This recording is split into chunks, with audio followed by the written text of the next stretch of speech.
আজ সারা পৃথিবী জুড়ে মেহনতি এবং শ্রমিক জনতা জেগে উঠছে। পৃথিবীর প্রতিটি বিপ্লব, প্রতিটি আন্দোলন সংগ্রামে শ্রমিক জনতার অভূতপূর্ব অবদান রয়েছে। আমরা আমাদের এই জনপদের প্রতিটি ঐতিহাসিক গুরুত্বপূর্ণ টার্নিং পয়েন্টে শ্রমিক জনতার রক্ত এবং ঘাম ঝরতে দেখেছি। আমরা এই শ্রমিক জনতার ঘাম ঝরতে দেখেছি 1971-এর মহান মুক্তিযুদ্ধে।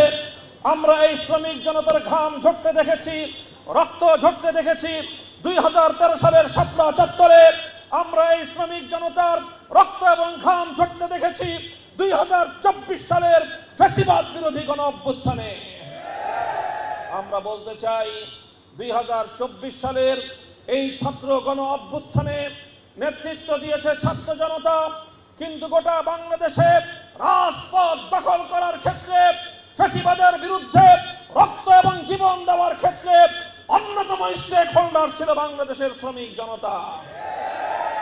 দুঃখ এবং পরিতাপের বিষয়, ঠিক সেইভাবে এই গণ অভ্যুত্থানে শ্রমিকদের যেই ভূমিকা, এই গণ অভ্যুত্থানে শ্রমিকদের যে জীবন এবং রক্তপাত হয়েছে, এই গণ অভ্যুত্থানে শ্রমিকদের যেই নিরলস এবং সংগ্রামী ভূমিকা ছিল, আজকে আমরা সেটা মূল্যায়ন করতে জাতীয় এবং রাষ্ট্রীয়ভাবে ব্যর্থ হয়েছি।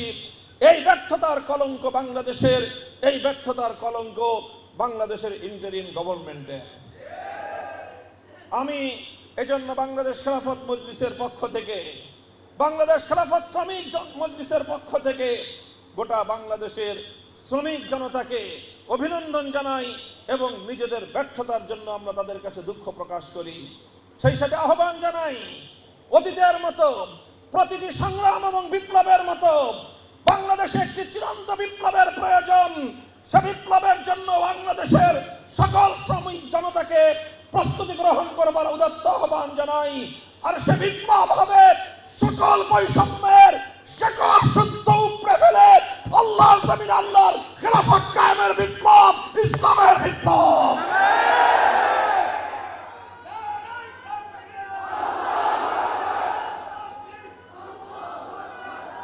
সংগ্রামী সাথী ও বন্ধুগণ, বাংলাদেশ খেলাফত শ্রমিক মজলিসকে সে ঐতিহাসিক দায়িত্ব পালন করতে হবে।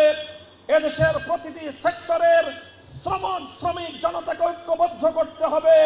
পরিবহন শ্রমিক, নৌ শ্রমিক, রেল শ্রমিক, নির্মাণ শ্রমিক, গার্মেন্টস শ্রমিক, রাজমিস্ত্রি শ্রমিক এবং প্রত্যেকটি সেক্টরের হোটেল রেস্তোরাঁ শ্রমিক, সকল শ্রমিকদেরকে ঐক্যবদ্ধ করে বিপ্লবের জন্য প্রস্তুত করতে হবে। মনে রাখতে হবে, আপোষ করে নতজাননীতি নিয়ে ইসলামকে বিজয়ী করা যাবে না। ইসলামকে চূড়ান্ত বিজয়ী করবার জন্য বিপ্লবের প্রস্তুতি নিতে হবে, অভ্যুত্থানের প্রস্তুতি গ্রহণ করতে হবে।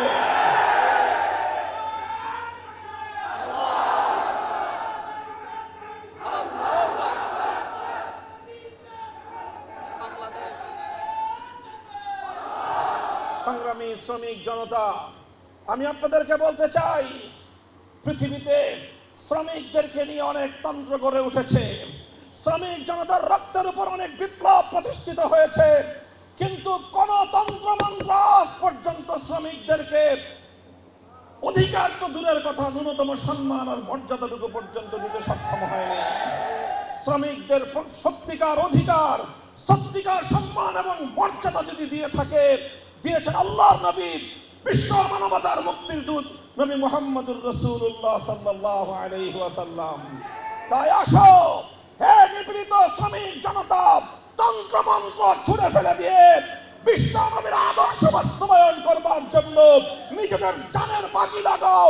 এ পথেই তোমার মুক্তি, এ পথেই বিশ্বের মুক্তি, এ পথেই মানবতার মুক্তি আসবে। সংগ্রামী সাথী ও বন্ধুগণ, আমি দ্বিতীয় যে কথা বলতে চাই, আজকে আমরা বাংলাদেশের একটি ঐতিহাসিক সময়কাল অতিক্রম করছি, যেই সময়ে এদেশের মানুষ স্বপ্ন দেখেছিল, এদেশের মানুষ একটি সুন্দর ভবিষ্যতের স্বপ্ন দেখেছিল। অনেক স্বপ্ন নিয়ে, অনেক আশা নিয়ে 2024-এর জুলাই বিপ্লবের পর হাজারো মায়ের কোল খালি করা, আমার তরতাজা সন্তানদের বুকের রক্তের উপর গড়ে ওঠা এই বিপ্লব পরবর্তী অন্তর্বর্তীকালীন সরকারের কাছে আমাদের এক বুক ভরা আশা ছিল। একটি সুন্দর বাংলাদেশের প্ল্যাটফর্ম গড়ে দেওয়ার স্বপ্ন ছিল আমাদের। অন্তর্বর্তীকালীন সরকারের প্রধান 3টি কর্মসূচি ছিল। 1 নম্বর সংস্কার, 2 নম্বর ফ্যাসিবাদের খুনিদের বিচার নিশ্চিতকরণ এবং একটি সুন্দর গ্রহণযোগ্য মানসম্মত নির্বাচনের পরিবেশ তৈরি করা। কিন্তু আমরা কি দেখছি? এই সরকারের সর্বপ্রথম প্রায়োরিটি, সবচেয়ে গুরুত্বপূর্ণ দায়িত্ব শহীদদের রক্তের কৃতজ্ঞতা স্বরূপ যেই সংস্কারের স্বপ্ন আমরা দেখেছিলাম, যেই সংস্কারের জন্য জাতীয় ঐক্যমত্য কমিশনে বাংলাদেশের রাজনৈতিক দলগুলোর প্রতিনিধিরা, বাংলাদেশ খেলাফত মজলিস সহ সকল রাজনৈতিক দলের নেতৃবৃন্দ দিনের পর দিন, মাসের পর মাস সময় ব্যয় করেছে। কিন্তু এই সব ত্যাগ আর কোরবানি অংশগ্রহণের পর সত্যিকার কথা বলতে গেলে বলতে হয় যে আজকের ইন্টারিম সরকার, অন্তর্বর্তীকালীন সরকার কাঙ্ক্ষিত মানের তো দূরের কথা, ন্যূনতম সংস্কারের দাবি, জাতির প্রত্যাশা পূরণ করতে সম্পূর্ণরূপে ব্যর্থ হয়েছে। কুম্বা কুজা কুজা নিহাম তানহামা দাগ দাগ সুদ, সারা শরীরেই ক্ষত, আমি মলম আর পট্টি কোথায় বাঁধবো? শুধু একটি কথা বলতে চাই, অন্তর্বর্তীকালীন সরকার অনেক কিছু করে শেষ পর্যন্ত দ্বিকক্ষ বিশিষ্ট সংসদ ঘোষণা দিয়েছে আর উচ্চ কক্ষ একটা সংসদের ঘোষণা দিয়েছে। আর সেই উচ্চ কক্ষে এই জাতীয় ঐক্যমত্য কমিশন পিআর পদ্ধতিতে উচ্চ কক্ষ গঠনের সিদ্ধান্ত দিয়েছে। কিন্তু বাংলাদেশের বর্তমান সর্ববৃহৎ রাজনৈতিক দল তার সঙ্গে দ্বিমত পোষণ করে তারা নোট অফ ডিসেন্ট প্রদান করে মূলত উচ্চ কক্ষের কার্যকারিতাকে সম্পূর্ণরূপে ব্যর্থ করে দিয়েছে। আমি আজকের এই শ্রমিক কনভেনশন থেকে স্পষ্ট ভাষায় আমার বক্তব্য তুলে ধরতে চাই, যদি উচ্চ কক্ষে প্রপোর্শনাল পদ্ধতিতে সদস্য নির্বাচনের ব্যবস্থা না থাকে তাহলে সেই বেকার পুনর্বাসনের উচ্চ কক্ষ আমরা চাই না। আমরা উচ্চ কক্ষ বাস্তবায়ন দেখতে চাই শুধুমাত্র সেক্ষেত্রে যদি উচ্চ কক্ষ পিআর পদ্ধতিতে নির্বাচনের ব্যবস্থা হয়। আর যদি উচ্চ কক্ষে পিআর পদ্ধতি ছাড়া চলমান নির্বাচনের মাধ্যমে, এফপিটিপি নির্বাচনের মাধ্যমে নির্বাচিত সংসদ সদস্যদের মাধ্যমে যদি উচ্চ কক্ষ গঠনের কোন ধরনের মাথা মোটা এই সিদ্ধান্ত বাংলাদেশে কার্যকর করার চেষ্টা করা হয়, বাংলাদেশ খেলাফত মজলিস সেটা রুখে দেওয়ার জন্য আমরা মাঠে নামবো ইনশাআল্লাহ। আমরা সরকার ছাড়া অন্য কোনো পক্ষকে অ্যাড্রেস করতে চাই না। রাজনৈতিক শিষ্টাচার রক্ষা করে আমরা কথা বলতে চাই। তবে আমরা মনে করি বাংলাদেশ জাতীয়তাবাদী দল বিএনপি যারা আগামী দিনে বাংলাদেশের রাষ্ট্র পরিচালনা করবার জন্য মোষে তেল দিচ্ছেন, আপনাদেরকে খুব ভালো করে বলে রাখি, এই রাষ্ট্র পরিচালনা করার ক্ষেত্রে আপনাদের পদে পদে আমাদের সহযোগিতার প্রয়োজন হবে। যদি আমাদের সহযোগিতার কথা চিন্তা করেন তাহলে জাতীয় প্রত্যাশা যদি আপনারা পূরণ করতে না পারেন, মনে রাখবেন জুলাই আগস্ট বিপ্লবের মতো আমরা আবার রাজপথে নামবো। আমরা অস্ত্র জমা দিয়েছি, ট্রেনিং জমা দিই না। সেই কথা ভালো করে মনে রাখবেন। এই জন্য উচ্চ কক্ষ যদি তৈরি করতে হয় তাহলে পিআর পদ্ধতিতে, যেটা প্রকৃত অর্থবহ একটি উচ্চ কক্ষ হতে পারে, সেইভাবে যদি উচ্চ কক্ষ গঠন না করা হয় তাহলে এই দুর্বল আর গরিব রাষ্ট্রের উপর নতুন করে আরো 100 এমপি পালন করবার, তাদের ভরণ পোষণ, তাদের বিলাসিতার ভোগ্য সামগ্রী সরবরাহ করবার এই বোঝা আমার এই দরিদ্র রাষ্ট্রের মেহনতি মানুষের ঘামে গড়া এই রাষ্ট্রের উপর আপনারা চাপিয়ে দেওয়ার কোনো দুরভিসন্ধি করবেন না। পরিষ্কার এটা আমাদের কথা। কাজে আমি বলতে চাই, সংস্কারের জায়গায় আমাদের সবচেয়ে বেশি প্রত্যাশা ছিল নির্বাচন ব্যবস্থায় এমন কোন সংস্কার হবে যেই সংস্কারের মাধ্যমে বাংলাদেশে দীর্ঘদিন ধরে চলে আসা দুর্বৃত্তায়নের রাজনীতির পথ বন্ধ হবে, পেশিশক্তির পথ বন্ধ হবে, ভোট চুরির রাস্তা বন্ধ হবে, কালো টাকার আধিপত্য বন্ধ হবে, সন্ত্রাসবাদের আধিপত্য বন্ধ হবে এবং একটি লেভেল প্লেইং ফিল্ড তৈরি করবার মতো এই সরকার সক্ষম হবে। এমন একটি সংস্কার কার্যকর করেই তারপরে নির্বাচনের ঘোষণা আসবে। এটাই ছিল আমাদের দেশের মানুষের প্রত্যাশা। কিন্তু গত 5ই আগস্ট মাননীয় প্রধান উপদেষ্টার এই ধরনের ঘোষণা, যেখানে সংস্কার বাস্তবায়নের ন্যূনতম কোনো প্রত্যাশা নেই, সেই ধরনের ক্ষেত্রে আমরা মনে করি যে সংস্কারের যেই মহান দায়িত্ব ছিল অন্তর্বর্তীকালীন সরকারের উপর, সেই দায়িত্ব পালনে তারা সম্পূর্ণরূপে ব্যর্থ হয়েছে এবং সেই দায়িত্ব পালনে জাতীয়তাবাদী দল বিএনপির পক্ষ থেকে সবচেয়ে বেশি অসহযোগিতা করা হয়েছে। সংগ্রামী সাথী ও বন্ধুগণ, এরপরে দ্বিতীয় তাদের প্রাধান্যের বিষয় ছিল ফ্যাসিবাদী খুনিদের বিচার নিশ্চিত করা। সেখানে কিছু মামলা হয়েছে, কিন্তু সেই মামলায় আজও পর্যন্ত দৃশ্যমান কাঙ্ক্ষিত মানের কোনো অগ্রগতি সাধিত হয়নি। ন্যূনতম একটি মামলায় অন্তত খুনিদের কোনো রায় ঘোষণা করা হয়নি। বিপরীত দিকে যারা ফ্যাসিবাদী আমলে ওলামায়ে কেরাম সহ বাংলাদেশের নিপীড়িত বিরোধী মতের মানুষজন হাজার হাজার মামলার ঘানি টেনেছে বছরের পর বছর, সেই মামলাগুলোর বোঝা আজও পর্যন্ত আমাদের কাছ থেকে অন্তর্বর্তীকালীন সরকার লাঘব করতে পারেনি। কিছু মামলা প্রত্যাহারের মূল্য ঝুলিয়েছে, আজও পর্যন্ত কোনো সরকারি গেজেট তৈরি করা হয়নি। গুরুত্বপূর্ণ মামলাগুলো, হত্যা মামলা, মিথ্যা হত্যা মামলা, আমার ভাইকে খুন করে আমার বিরুদ্ধে হত্যা মামলা দায়ের করা হয়েছে। শাপলা চত্বরে এদেশের আলেম ওলামা, এদেশের হেফাজতে ইসলামের ডাকে সাড়া দেওয়া তৌহিদি জনতাকে নির্মমভাবে খুন করেছে, হত্যা করেছে। অথচ সেই হত্যাকাণ্ডে আবার হেফাজত এবং এদেশের ইসলামী নেতৃবৃন্দের বিরুদ্ধেই হত্যা মামলা, বিস্ফোরক আইনের মামলা, সন্ত্রাস দমনের ধারায় মামলা দায়ের করে মামলায় আমাদেরকে জর্জরিত করে দেওয়া হয়েছে। 1 বছরে অন্তর্বর্তীকালীন সরকার আজও সেই হত্যা মামলাগুলো, সন্ত্রাস বিরোধী ধারায় দায়েরকৃত সেই মামলাগুলো প্রত্যাহার তো করেইনি, এখন নতুন গান শোনানো শুরু করেছে আমাদেরকে যে অন্যান্য মামলা প্রত্যাহার হবে, কিন্তু হত্যা মামলা, সন্ত্রাস বিরোধী ধারায় দায়েরকৃত মামলা এবং এই যে বিস্ফোরক ধারায় দায়েরকৃত মামলা, এগুলো নাকি ওনারা প্রত্যাহার করতে পারবেন না। এই সকল ধোঁকাবাজি, ছলচাতুরি, আইনের নামে বেআইনের শাসন, এটা আমরা ভালোভাবে নেব না। আমরা অন্তর্বর্তীকালীন সরকারকে জন্য ইতিহাসের কাঠগড়ায় দাঁড় করাবো। তারপরে হলো তাদের তৃতীয় যেই প্রায়োরিটির বিষয় ছিল নির্বাচনের লেভেল প্লেইং ফিল্ড।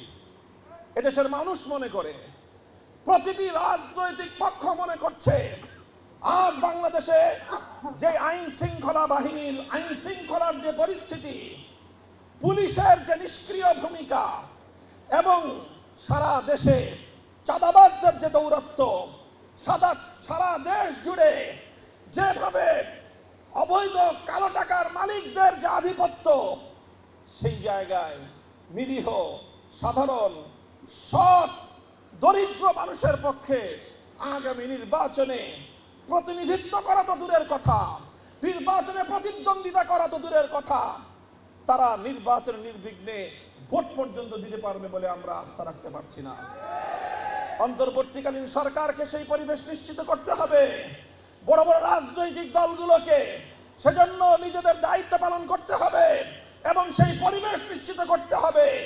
যদি সেটা করতে ব্যর্থ হয়, অন্তর্বর্তীকালীন সরকার ইতিহাসের কাছ থেকে তার দায় এড়াতে পারবে না। সংগ্রামী সাথী ও বন্ধুগণ, আমরা বলতে চাই, জুলাই সনদ ঘোষণা, জুলাইয়ের সনদ ঘোষণা এবং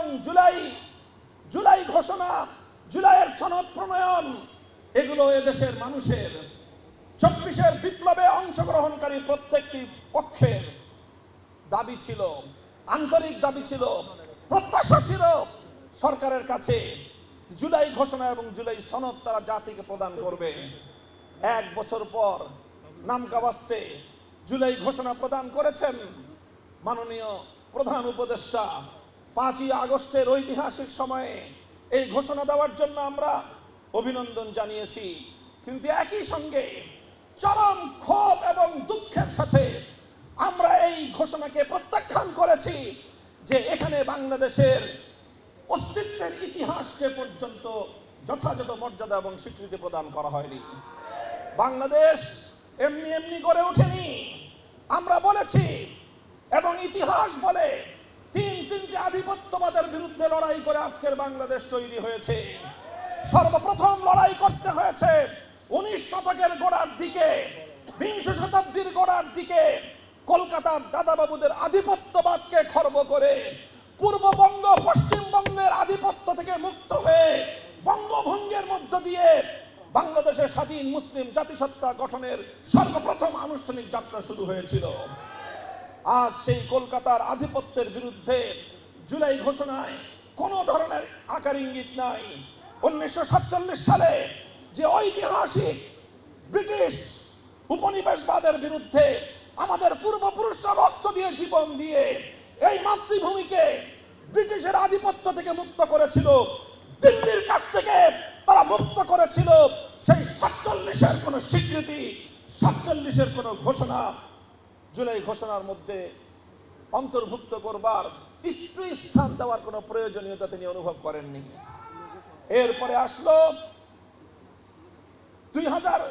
1990-এর অভ্যুত্থানের কথা আসে, 1975-এর 7ই নভেম্বর বিপ্লবের কথা আসে, কিন্তু ফ্যাসিবাদ বিরোধী আওয়ামী দুঃশাসনের বিরুদ্ধে রক্ত দিয়ে বিপ্লবের পাটাতন তৈরি করা 2013 সালের 17/7-কে এড়িয়ে যাওয়া গোটা ইসলামী জনতার সঙ্গে সরকারের পক্ষ থেকে স্পষ্ট গাদ্দারি এবং বিশ্বাসঘাতকতা।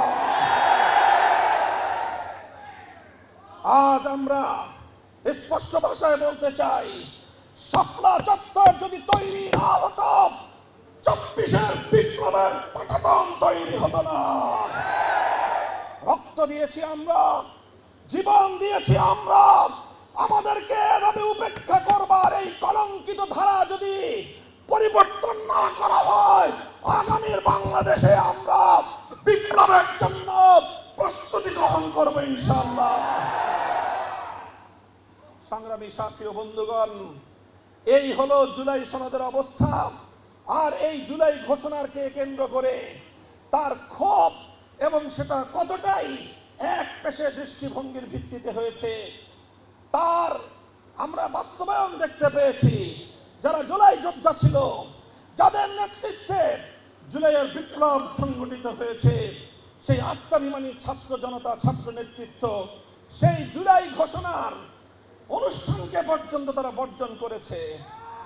এটাকে অন্তর্বর্তীকালীন সরকার কোনোভাবেই এর দায় এড়াতে পারে না। অন্তর্বর্তীকালীন সরকারের ভারসাব দেখে মনে হচ্ছে যে এখন তারা কোনোভাবে কোনো এক দলের কাছে বা কোনো একটি পক্ষের কাছে রাষ্ট্র ক্ষমতা গছায় দিয়ে বিদায় নিতে পারলেই যেন বেঁচে যায়। ডক্টর ইউনূস সাহেব তালগাছে উঠা সহজ, কিন্তু তালগাছ থেকে নামার জন্য যথাযথ প্রক্রিয়া অবলম্বন না করলে তালগাছ থেকে পড়ে মাজা ভাঙবেন, মাথা ভাঙবেন, আপনার কিন্তু ইতিহাসের দায় এড়াতে পারবেন না। দায়িত্ব যখন গ্রহণ করেছেন, বাংলাদেশে স্পষ্ট নির্বাচনের লেভেল প্লেইং ফিল্ড তৈরি করে এদেশের গণমানুষের আস্থার নির্বাচন উপহার দেওয়া ছাড়া আপনার মুক্তির কোনো উপায় নাই। সেই ব্যবস্থা আপনাকে করতেই হবে। নির্বাচনের লেভেল প্লেইং ফিল্ড তৈরি করতে হবে। শাপলা চত্বরের এই রক্তকে স্বীকৃতি প্রদান করতে হবে। 2009 সালের বিডিআর বিদ্রোহে 57 জন দেশপ্রেমিক সেনা কর্মকর্তার এই দেশ বিরোধী আন্তর্জাতিক আধিপত্যবাদী বাংলাদেশ বিরোধী শক্তির এই বাংলাদেশ বিরোধী ষড়যন্ত্রকে জুলাই ঘোষণার মধ্যে স্থান দিতে হবে। জুলাই সনদ দিয়ে সেটার আইনগত কোনো একটি ডিক্লারেশনের মাধ্যমে, গেজেট প্রকাশের মাধ্যমে, যে কোনো উপায়ে আইনগত একটি ভিত্তি তৈরি করে দিয়ে যেতে হবে। পরবর্তী আপনাদের মনোনীত একটি সরকারের আজ্ঞার উপর, তাদের দয়ার উপর জুলাই যোদ্ধাদেরকে, জুলাইয়ের বিপ্লবীদেরকে আপনারা পেন্ডিং রেখে চলে যাবেন, ইতিহাস আপনাদেরকে ক্ষমা করবে না। কাজেই সেজন্য আমরা বলবো, সংস্কার এবং নির্বাচন বিষয়ক নতুন যে বন্দোবস্ত, যে ব্যবস্থাপনা, সেটার আইনগত ভিত্তি তৈরি করে আগামীর বাংলাদেশে সেটার বাস্তবায়ন নিশ্চিত করাই বর্তমান সরকারের সবচেয়ে গুরুত্বপূর্ণ এজেন্ডা। সেটা যদি করতে ব্যর্থ হয়, তাহলে কাঙ্ক্ষিত মানের নির্বাচন সম্ভব নয়, গ্রহণযোগ্য নির্বাচন সম্ভব নয়, এবং অন্তর্বর্তীকালীন সরকারের ব্যর্থতার গ্লানি থেকে মুক্ত হওয়ার ভিন্ন কোনো রাস্তা নাই। সংগ্রামী সাথী ও বন্ধুগণ, এই পর্যায়ে এসে আমি